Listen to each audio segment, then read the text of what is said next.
At 1:30, there's some bad feeling between Nicky and Mike in Neighbours. That's in half an hour, here on BBC One.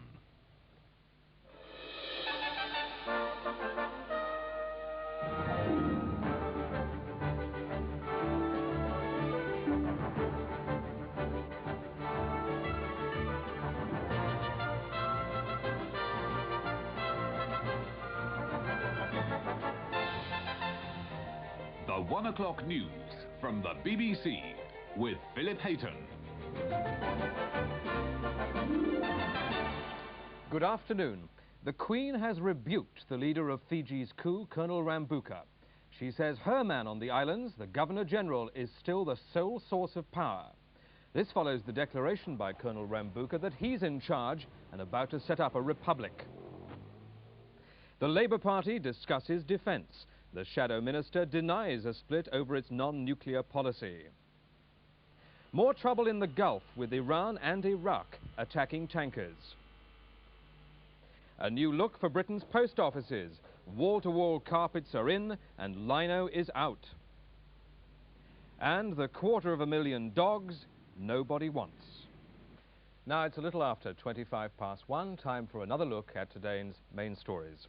After Colonel Rambuka declares Fiji a republic, the Queen says she still regards the Governor-General as the only source of authority. Iran and Iraq have both been attacking more tankers in the Gulf, and the Labour defence spokesman Bernard Davey has said the party is still committed to a non-nuclear policy. Later today, Labour is debating defence at its conference in Brighton.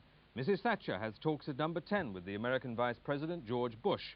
And an American evangelist, Pat Robertson, is expected to declare himself a candidate for president. Well, more about these stories in our later programmes. This has been the 1 o'clock news from the BBC. Good afternoon.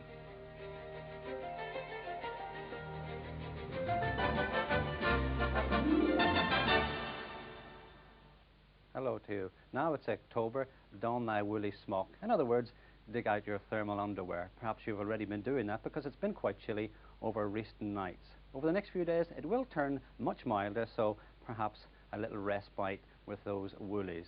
And the reason for the change is this area of low pressure will be pushing in towards the British Isles, bringing fronts with it, and over the next 24 hours you can see becoming quite windy as well. Those fronts will be bringing quite a bit of cloud, some heavy rain, perhaps even thundery as well.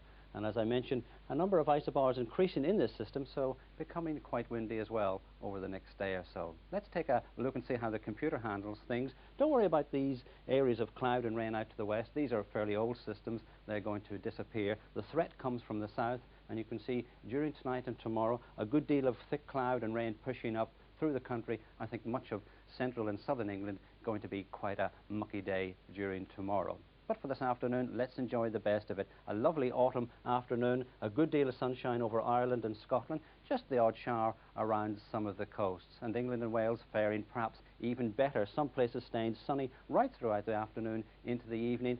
They only fly in the ointment, just the odd shower clipping this northeastern coast. Temperatures today, quite reasonable, up as high as 18 degrees Celsius, 64 degrees Fahrenheit in some parts of the south. Now this evening we will begin to see the first of that change coming along, beginning to cloud up in southern counties, and later in the evening the first spots of rain coming along. During the night that rain working its way up perhaps into much of northern England. I don't think everywhere will see the rain, but at least it will become generally cloudy, and by the end of the night some very heavy rain getting into these southern counties.